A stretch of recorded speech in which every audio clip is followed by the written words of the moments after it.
भाई दिनेश कौशिक जी भी आ चुके हैं, सुधीर दीक्षित भी आ चुके हैं। हमारे बीच में ब्रह्मदेव मिश्रा जी जो कि गीता निकेतन मंदिर से अपनी पूरी टीम पांडे जी और दूसरे पांडे जी के साथ आए हुए हैं, उनका अभिनंदन आभार। सबसे पहले मैं सुधीर भाई से कहूँगा कि मानवी जी के सिर पर पुष्पार्पण करें, दिनेश भाई से भी, और उमेश जी से कहूँगा दोनों भाइयों को पटका बनाकर उनका अभिनंदन। हमारे बीच में विजय कौशिक जी भी आए हुए हैं ज्योति नगर से।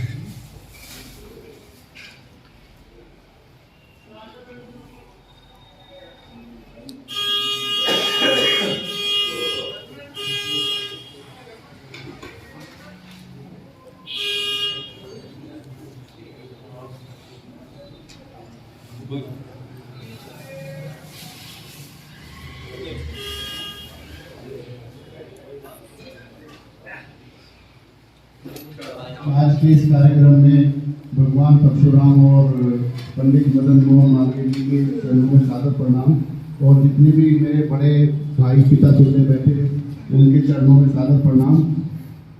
इतने ज्ञानी लोग बैठे हैं, इनके तत्वाधान में इनके दिशा निर्देश अनुसार चलते हैं, यही बहुत बड़ी बात है। जय परशुराम।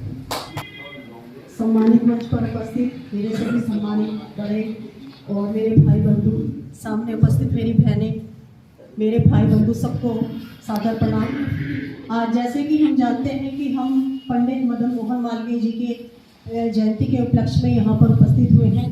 वैसे तो सभी ने अपने विचार उनके बारे में रखे हैं और उनकी तो जितनी ही तारीफ की जाए या उनको शब्दों में बांधना उनके कार्यों को बहुत ही मुश्किल काम है।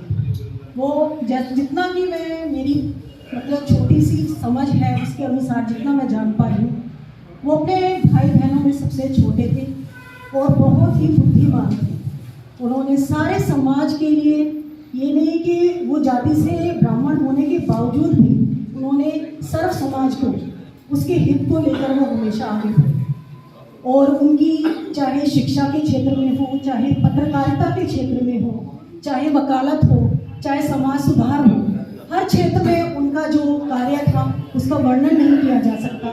इसलिए जो महात्मा गांधी जी थे उन्होंने उन्हें भारत का निर्माता भी कहा। तो उनकी इतनी सारी उपलब्धियां हैं, इतनी सारी विशेषताएं हैं कि वो हमेशा जीवन पर्यंत उन्होंने भारत को स्वतंत्र कराने के लिए एक संघर्ष तो किया ही, साथ में ही जीवन पर्यंत सबको एक सूत्र में बांधने का कार्य करते रहे। वो सर्व समाज के साथ, जैसे कि जाति से मैंने पहले भी कहा कि वो ब्राह्मण थे, तो उन्होंने इसी अखिल भारतवर्षीय ब्राह्मण महासभा का गठन किया 1939 में। उन्होंने देखा कि सभी ब्राह्मण भाई बंधु संगठित नहीं है, छोटे छोटे अगर आप देखो जातियों में वो बटे हुए हैं, और उन्हें महसूस हुआ कि जब तक ये संगठित नहीं होंगे तब तक इनका जो विकास नहीं होगा। तो उन्होंने रोटी और बेटी इस सिद्धांत के साथ उन्होंने अखिल भारतवर्षीय ब्राह्मण महासभा का गठन किया, और जिसके तहत ये कार्यक्रम में आज उपस्थित होने का मुझे भी सौभाग्य मिला है। और मुझे बड़ी खुशी है कि मैं इस संस्था की एक छोटी सी पदाधिकारी हूँ। तो मैं पुनः अपने शब्दों को विराम देते हुए बस इतना ही कहूँगी कि उन्हें श्रद्धांजलि।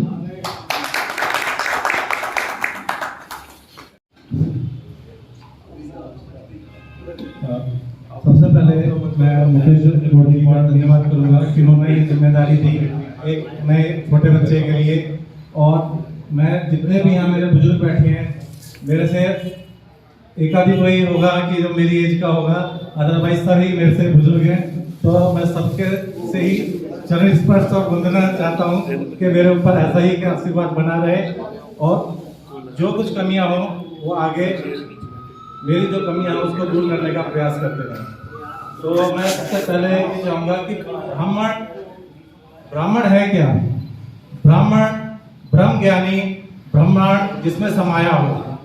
ब्रह्मांड जिसमें समाया हो तो उसका मतलब होता है कि ब्रह्मांड उस व्यक्ति में समाया होता है जो खुद को तो आगे बढ़ाता ही है, बल्कि समाज को भी अपने साथ लेके चलता है।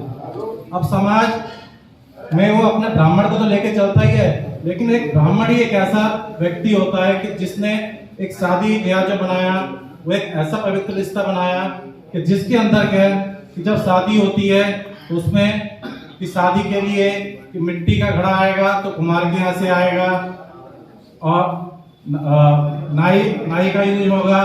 तो इतनी सब चीजें ये ब्राह्मण ने बड़ी सोच समझ के बनाई कि हर समाज का यूज हो, और जब हर समाज का यूज होगा तो एक दूसरे से कोई ना कोई कहीं ना कहीं जुड़ा रहेगा, और जब जुड़ा रहेगा तो तभी उस क्षेत्र की या उस देश की अर्थव्यवस्था बहुत अच्छी तरीके से चलेगी। आज जिसमें सब कहते हैं कि सिर्फ एक को लेके चलो, तो एक को लेके चलते हैं तो अर्थव्यवस्था खराब इसीलिए होती है। अर्थव्यवस्था खराब इसलिए होती है कि जब पैसा एक जगह इकट्ठा हो जाता है और पैसा सब जगह बराबर नहीं बंटता या सबके पास बराबर नहीं, अगर पैसा कम है किसी देश के अंदर लेकिन वो पैसा घूम रहा है तो अर्थव्यवस्था उस देश की बहुत अच्छी है।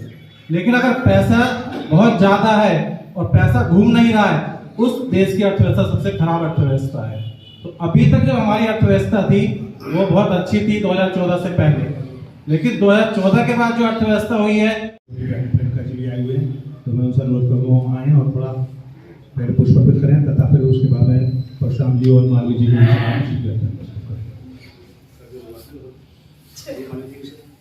सबसे पहले उपस्थित मैं सम्मानित मंच को नमस्कार करूंगी। अभिनंदन है, सभी मेरे से बहुत बड़े हैं, देवतुल्य हैं, आप सभी का बहुत आभार। उपस्थित मेरी सभी बहनें और यहाँ पे उपस्थित सभी भाइयों को मेरा नमस्कार। जैसा कि हम सबको पता है कि आज हमारे मदन मोहन मालवीय जी की जयंती है। इसके उपलक्ष्य में सभी यहाँ पे बैठे हैं, सभी ने थोड़े अपने अपने विचार रखे हैं। मदन मोहन मालवीय जी के बारे में तो जितना भी हम कहें वो थोड़ा है, चाहे वो हिंदू समाज को बढ़ावा देना हो, शिक्षा के क्षेत्र में हो, वकालत हो, स्वतंत्रता हो, हर क्षेत्र में उन्होंने अपना महत्वपूर्ण योगदान दिया है, सभी को पता है। और इनके बारे में तो जितना भी कहें बहुत थोड़ा है, क्योंकि इन्होंने जैसे हमारी बहन ने भी बताया ब्राह्मण होते हुए भी सब समाज को बढ़ावा दिया है, हर समाज को बढ़ाया है। इसीलिए इनको हमें बहुत सारी उपाधियाँ दी गई है, जैसे महामना उपाधि दी गई है, ये इन्हें महात्मा गांधी जी के द्वारा दी गई थी, तो सबको ही पता है हमारे बीच में यहाँ पे। इसके अलावा इन्होंने स्वतंत्रता में एक बहुत महत्वपूर्ण काम किया था सभी का, जिसके बारे में थोड़ा सा बताना चाहूँगी कि जो हमारे स्वतंत्रता में सेनानी थे, उन्हें 171 थे, उन सबको फांसी की सजा हुई थी, लेकिन हमारे पंडित मदन मोहन मालवीय जी के विवेक से उन सबको छोड़ दिया गया। वो उनका प्रयास था जिसकी वजह से उन्होंने उन सबको बरी करवाया गया स्वतंत्रता चौरी कांड में जो था, हाँ जी, उसके लिए। तो इन्होंने आजादी के क्षेत्र में भी अपना पूरा योगदान दिया है, हिंदू समाज को भी बढ़ाया है, ब्राह्मण समाज के लिए किया है, हर क्षेत्र में इन्होंने किया है। काशी विश्व हिंदू जो आप सबको पता यूनिवर्सिटी है, वो भी हमारे परम मदन मोहन मालवीय जी की ही देन है। उनके अथक प्रयासों से ही यूनिवर्सिटी बनी है, जिसका लाभ आज अब हमारे बच्चे और आने वाली पीढ़ियां हजारों सालों तक लेंगी और लेते आ रहे हैं। हम इनके बारे में जितनी भी व्याख्या करें वो बहुत थोड़ी है, और मुझे बहुत गर्व होता है इनके द्वारा स्थापित जो ये संस्था है उसमें मुझे भी एक छोटा सा पद मिला हुआ है। मैं इस पद को लेके बहुत अपने आप को गर्व महसूस करती हूँ कि मैं इस संस्था के साथ जुड़ी हूँ, और बहुत अच्छा लगता है कि अब सब एक होके ब्राह्मण समाज के लोग एकत्रित होते हैं, एकजुट होकर काम करते हैं। धन्यवाद। बहुत धन्यवाद बहन जी। देखिए, जैसे मैंने भी कुछ पढ़ा है मालवीय जी के विषय में, जब बनारस हिंदू विश्वविद्यालय तैयार हो गया था तो उसको उद्घाटन के लिए महात्मा गांधी जी को बुलाया गया था। तो जब उद्घाटन हुआ था उस पर गेट पे लिखा था बनारस हिंदू विश्वविद्यालय, और इंग्लिश में लिखा था BHU। महात्मा गांधी जी ने अंदर आने के लिए तब कहा कि मैं आऊंगा तब जब आप इसका नाम उर्दू में भी लिखोगे। इस बात के लिए वो क्या नाम है, उन्होंने संदेश भिजवाया कि मालवीय जी को कि आप इसमें नाम पहले उर्दू में लिखो तब मैं आऊंगा। मालवीय जी ने विशेष जोर दे दिया कि उर्दू में नाम नहीं लिखा जाएगा, आप आए या ना आए, ये हिंदू विश्वविद्यालय है। तो उनका हिंदू के प्रति कितना सम्मान था इस बात से उल्लेख मिलता है। और इंग्लिश में नाम इसलिए लिखा गया था क्योंकि वहाँ पे विदेशी बच्चे ही पढ़ते थे, तो उनकी इसी बात से प्रसन्न होकर महात्मा गांधी ने ही नाम दिया था उन्हें महामानव। तो ऐसी छोटी छोटी जानकारियां जो मिलती हैं हमको, आपस में हम शेयर करते हैं, पता लगता है। पहले किताबों के माध्यम से मिलती थी, आजकल गूगल के माध्यम से मिल जाती है। तो ये छोटी छोटी बातें होती है, पता लगनी चाहिए। ऐसी जमीन की बात थी, जब वो विश्वविद्यालय बनाने लगे तो एक जयपुर के राजा थे, उन्होंने कहा था कि 24 घंटे में आप जितना चल सकते हो उतनी जमीन आपको मिल जाएगी। 24 घंटे में इतना चले, करीब 1700 एकड़ जमीन उन्होंने उस विश्वविद्यालय के लिए प्राप्त कर ली अपने पैदल चलने से 24 घंटे मात्र में। ये बहुत बड़ी उपलब्धि होती है। हमारे बीच में बीबी गौर साहब भी आए हुए हैं, ललित गुप्ता जी भी आए हुए हैं, जो हमारे सामाजिक कार्यों का उल्लेख अपनी पत्रिका वगैरह में करते रहते हैं। अब मेरे ख्याल से सभी वक्ता हो चुके हैं, तो अब इधर के वक्ताओं का नंबर ले लेते हैं। हमारे बीच में हमारे विशेष अनुरोध पर आए हुए राजकुमार शर्मा जी, जिन्हें हम राजू प्रधान जी नाम से जानते हैं, उनसे अनुरोध करूंगा कि वो मालवीय जी के विषय में कुछ बोले। तो मैं अनुरोध करता हूँ, हमारे बुजुर्ग हैं तो अच्छा जी, हमारे हरिशंकर शर्मा जी भी बोलना चाहते हैं, एस के शर्मा जी नालपार से। धन्यवाद गौर जी, आपने अपॉर्चुनिटी दी मुझे बोलने के लिए। सर्वप्रथम मैं परशुराम जी के चरणों में निवेदन करता हूँ। मैं इस पर बैठे हुए मेरे मुख्य माननीय और इधर बैठे हुए सारे लोगों को मैं प्रणाम करता हूँ। मैं हरिकरण शर्मा अखिल नगर से अपने आप को बहुत धन्य महसूस करता हूँ कि मैं हिंदू परिवार में जन्म हुआ हूँ। मेरा उसमें भी अति धन्य मैं मानता हूँ कि ब्राह्मण परिवार में मेरा जन्म। ऐसा कहा जाता है कि ब्राह्मण अपनी बुद्धि से विवेक से बहुत फास्ट होता है, बहुत तेज होता है, उसकी बुद्धि विवेक बहुत अधिक होती है, परंतु उसका उपयोग यदि वो अपने अच्छे समाज के लिए लगाए, समाज के अच्छे कार्य के लिए लगाए, जो इंडिविजुअल आदमी है उसकी उत्थान के लिए लगाए तो बहुत अच्छा होता है। तो मैं सब लोगों से विनती करता हूँ, आग्रह भी करता हूँ कि वो समाज के लिए कुछ ना कुछ अवश्य हेल्प करें। हेल्प का मतलब पैसा देना ही नहीं होता, विचारों से भी हेल्प होती है। आज 25 दिसंबर पंडित मदन मोहन मालवीय जी का जन्म, आज ही के दिन वो 25 दिसंबर 1861 में प्रयागराज में उनका जन्म हुआ। आपने एजुकेशन इलाहाबाद यूनिवर्सिटी से और कलकत्ता यूनिवर्सिटी से प्राप्त की थी। आपको अखिल भारतीय कांग्रेस का 3 बार प्रेसिडेंट बनाया गया था, जिसकी वजह से आपने स्वतंत्रता संग्राम में बहुत योगदान दिया था। आपने एक एक्चुअल में वीर योद्धा ही नहीं थे, आप एक बहुत बड़े पॉलिटिशियन भी थे, जो बड़ी अच्छी तरह समाज को चला के संभाल ले सकते थे। आपने हिंदू महासभा का एक फाउंडर मेंबर थे, जिसने हिंदू महासभा की स्थापना की थी। आपके अच्छे कार्यों को देखते हुए, आपके विचारों को देखते हुए आपको भारत रत्न से भी सम्मानित किया गया था। अंत में आपका 12 नवंबर 1946 को वाराणसी में देहांत हो गया था, परंतु आप हमारे दिल में हमेशा रहते हैं। आपकी स्मृतियाँ हमारे मन में हमेशा विराज रहती है।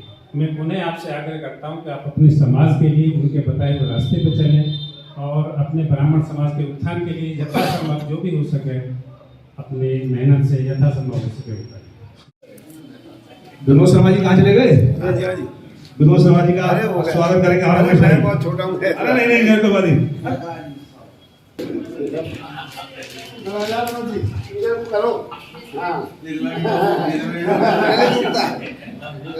ललित गुप्ता जी, जो हमारे प्रत्येक कार्यों को अपनी पत्रिका में स्थान देते हैं, उनसे निवेदन करूँगा आए। ललित बहुत लंबी ड्यूटी दे रहे हैं जैन साहब, बहुत, लेकिन 2:45 बजे आके बैठे हैं। इतनी लंबी ड्यूटी देना आसान बात नहीं है, इनसे आशीर्वाद ले लो। आप इनके सहपाठी सारे अब शर्मा जी हो गए, देखा इनका आशीर्वाद मिल गया तो समस्त समाज का और मंच पर बैठे सभी आदरणीय सबको हाथ जोड़ के प्रणाम करता हूँ।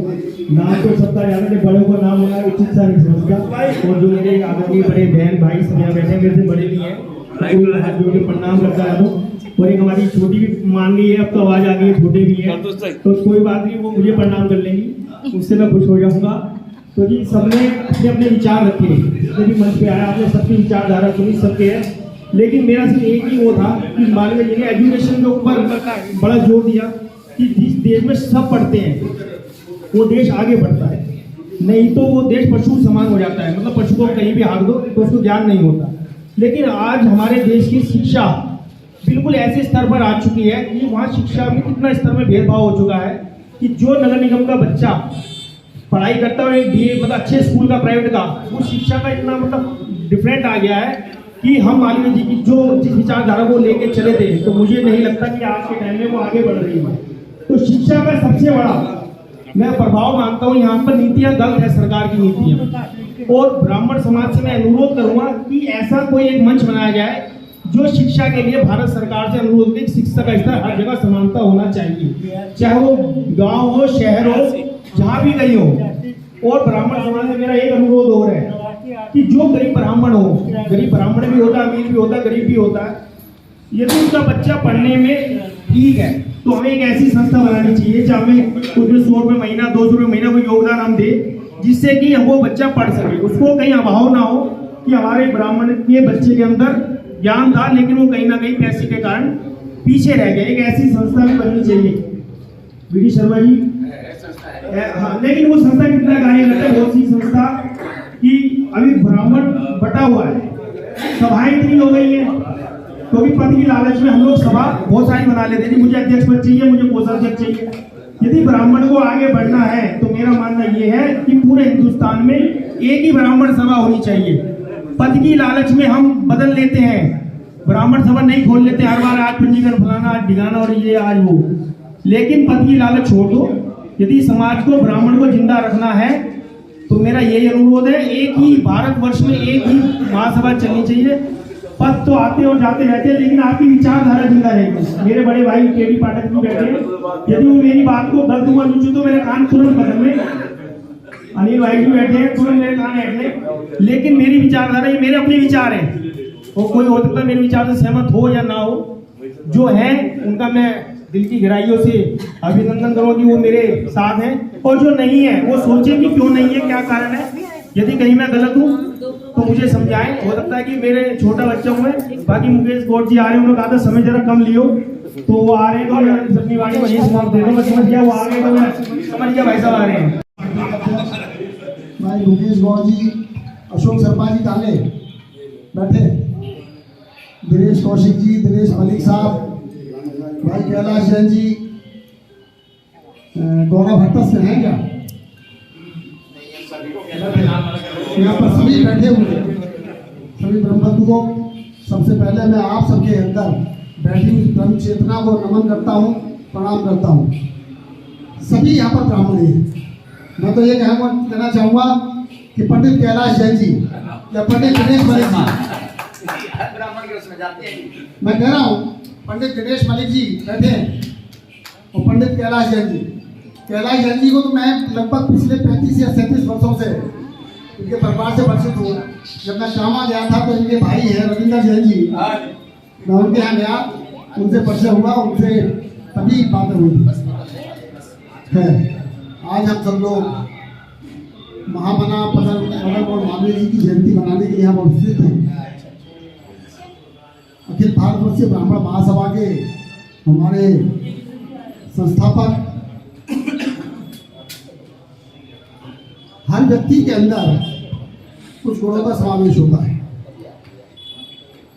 ऐसे ही महामना के अंदर जिन गुणों का समावेश मैं देखता हूँ और जिन लोगों से मैंने अपने अपने वक्तव्यों में कहा, सबसे पहले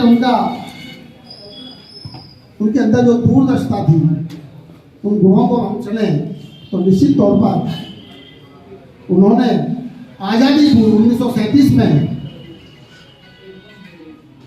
बटे हुए ब्राह्मण समाज को इकट्ठा करने के लिए, क्योंकि ब्राह्मण समाज द्रविड़ और गौड़ प्रदेशों क्षेत्र के आधार पर आधारित था। उसके बाद में कहीं सरयू पारी, कहीं गौतम, कहीं सनाट, कहीं असनाट, इस तरह कांड जो समाज बटा हुआ था और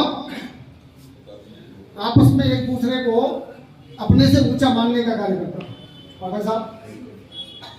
तो उन्होंने समाज को इकट्ठा करने के लिए 1937 में बनारस के अंदर 100 हिंदुस्तान के श्रेष्ठ ब्राह्मणों को बुलाया और उनके साथ में बातचीत की। 2 दिन की वो कार्यकारिणी हुई। पहले दिन जब उन्होंने प्रस्ताव रखा कि हम इस पर चर्चा करेंगे कि सारे देश के ब्राह्मण रोटी और बेटी के संबंध में बंधे, तो सारे उस सभी बोले ऐसा कैसे हो सकता है? बोले वो तो हम सभी पारी में कैसे करते हैं, हम सन्नाटों में कैसे करते हैं, हम सन्नाटों में कैसे करते हैं, हम गौड़ है, हम दूसरों में क्यों करेंगे? उसके बाद चर्चा हुई, जिस तरह की धर्म संसद होती है उस तरह की चर्चा थी। 2 दिन बाद जब मदन मोहन मालवीय जी बोलने के लिए खड़े हुए तो उनका यही था कि देश के जितने भी ब्राह्मण हैं, किसी भी कोने में रहने वाले हैं, किसी भी,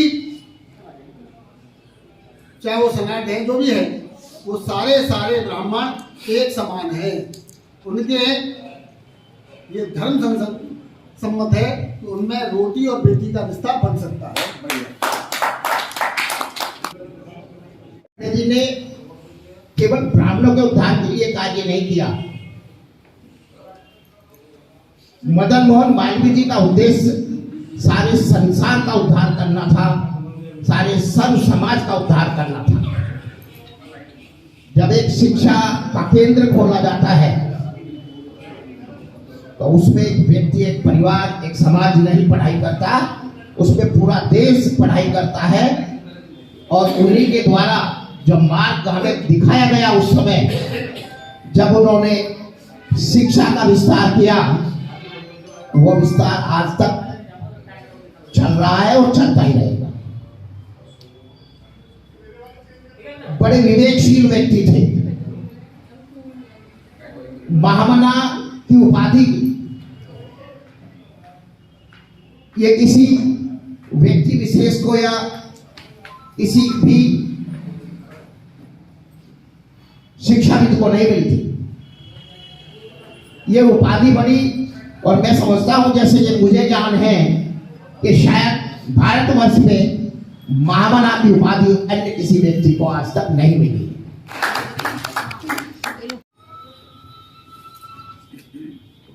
साथियों, मंच पर विराजमान सभी साथी तथा भाई और बहनों, मैं सबसे पहले भगवान परशुराम और महामना मदन मोहन मालवीय की जयकारा करूंगा। तो आपको सबको इतने जोरों से बोलना है ताकि बलबीर नगर के हर घर में ये आवाज पहुंचे। बोलो भगवान परशुराम की जय, बोलो मदन मोहन मालवीय की जय। मदन मोहन मालवीय के विषय में जानकारी तो जितनी भी मुझे प्राप्त हुई है उसके बारे में मैं एक पुस्तक लिख रहा हूँ। जिस साथी को कोई नई जानकारी हो तो वो मुझे दें। अगले वर्ष आपके हाथ में ये मदन मोहन मालवीय की पुस्तक होगी। उसमें से मैं कुछ पंक्तियां आपके सामने लाया हूँ, प्रस्तुत है। आपके नाम से होगा। आपके क्या नाम होगा? जन्म सन 1861 का 25 दिसंबर का दिन था। भारत माता के दिन उदित हुए वो मदन मोहन अवतरित हुए। थोड़ी पंक्ति हैं वो आपके सामने प्रस्तुत है। वह व्यक्ति नहीं संस्था था, उसको सतपति ही रुचता था। वह आडंबर से दूर रहा, पूर्ण व्यक्तित्व उदार बना। मोहन जैसे हो निर्विकार थे गांधी, नेहरू, भीमराव, लेकिन संपूर्ण नैतिकता अवतरित हुए मन महामना।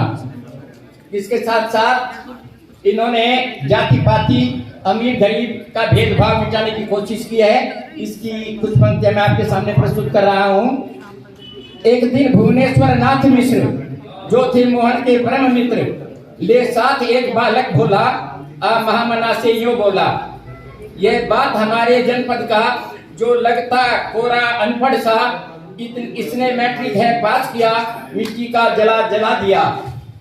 मिट्टी के दीवे में जला करके उसने मैट्रिक पास किया। वह आगे शिक्षा चाहता है, शिक्षा बढ़ना चाहता है। बालक वह निश्चित होनहार, लेकिन जाति का चरणशाह। वो जाति का निश्चित जाति का था, शेड्यूल कास्ट था। यह सुनकर महामना बोले, शिक्षालय इसीलिए खोले, जब भी हो विश्वविद्यालय आना, इसको भी साथ लिए आना। जहाँ पढ़ता है गोविंद मेरा, वहीं बैठा पड़ेगा यह चेला। यही बाल बना भारत ललाम, बाबू जगजीवन राम नाम। ये बाबू जगजीवन राम जो है उस समय उनके अब थोड़ी सी जानकारी और मैं देना चाहूंगा। वो वहां पर एक मदरसा था जिसमें एक मौलवी जी पढ़ाया करते थे। वो इस्लाम धर्म के साथ साथ राष्ट्रभक्ति की शिक्षा भी दिया करते थे। जब अंग्रेजों को पता चला इसका तो उन्होंने अपनी दुकान के अंदर उसी व्यक्ति को प्रवेश दें। जैन साहब क्या कहना चाहेंगे? मदन मोहन मालवीय जी की जयंती थी, क्या कहना चाहेंगे? आज पंडित मदन मोहन मालवीय जी की इसका जो पालन करना होगा अगर कोई वो भी ऐसे जो व्यक्तित्व के धनी थे जिन्होंने देश की आज़ादी से लेकर और देश में शिक्षा का प्रचार प्रसार किया। ब्राह्मण कुल में जन्म लेने के बाद उन्होंने कभी किसी में किसी भी जाति और धर्म में भेदभाव नहीं समझा। उन्होंने जो शिक्षा का प्रचार किया, प्रसार किया, वो तमाम जाति और बरादरी के लोगों में फैलाने का काम किया। उनका बहुत बड़ा सपना था कि देश नहीं पूरे विश्व एक अच्छे माहौल से गुजरे, सभी में मित्रता हो, भाईचारा हो और प्रचार प्रसार साहित्यिक और शिक्षा का हो, जिससे लोग आगे बढ़े।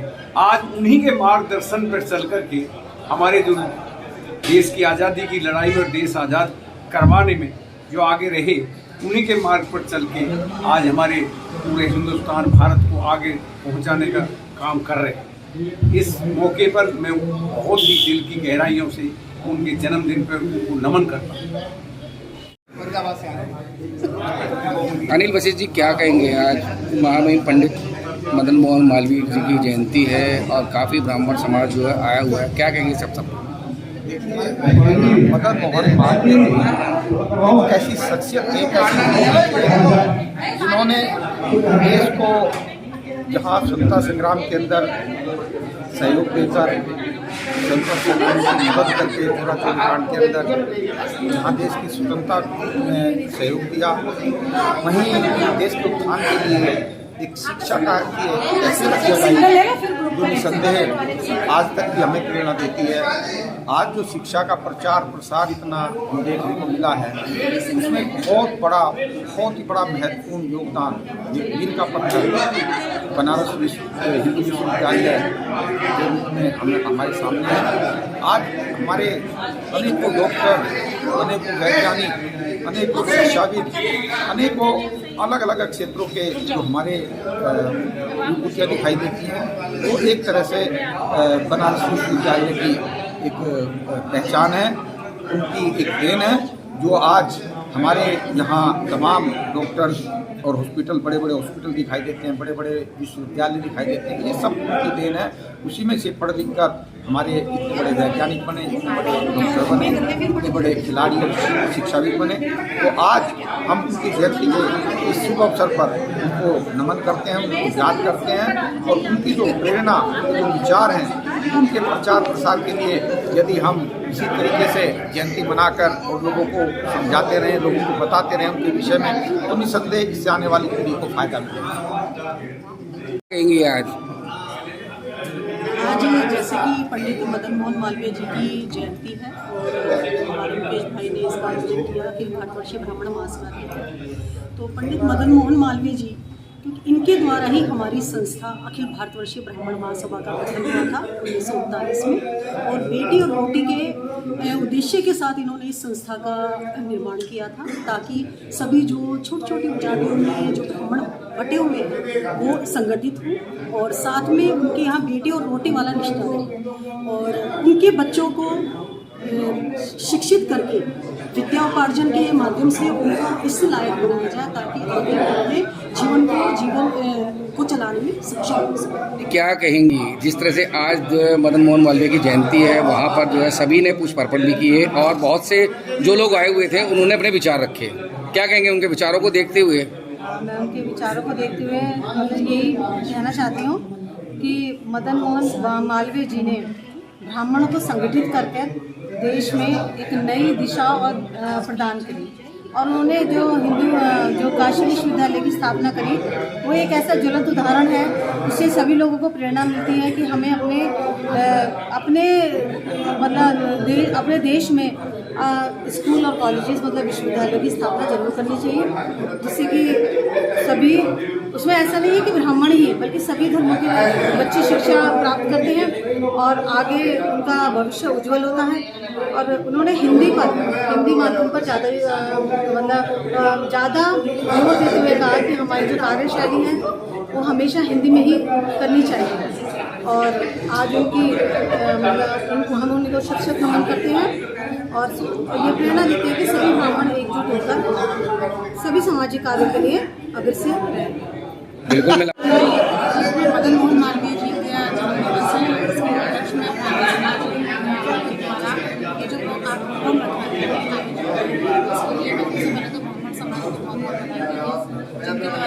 हमारे मदन मोहन मालवीय जी जो महामना की पार्टी में लगी है, सिर्फ उनको ही मिली है, अब तक उनसे आगे भी मिली है। उन्होंने ब्राह्मण होते हुए सिर्फ ब्राह्मण के नहीं, हर समाज का उन्होंने शिक्षा के क्षेत्र में, राजनीति के क्षेत्र में, हर जगह अपना महत्वपूर्ण योगदान दिया है, जिसके लिए समाज उनकी जितनी भी तारीफ करे, जितना उनके बारे में बोले वो भी उन्होंने देश के हितों को हमेशा अपने से ऊपर रखा, उन्होंने अपने आप को ऊपर नहीं रखा, हमेशा देश के हितों को सर्वोपरि रखा है। ऐसे हमारे गाँव जी मदन मोहन मालवीय जी का जो जन्मदिवस है, उसमें हमारे ब्राह्मण अखिल भारत ब्राह्मण सभा द्वारा ये प्रोग्राम आयोजित किया गया, जिसके लिए मैं ब्राह्मण समाज को बहुत बहुत धन्यवाद।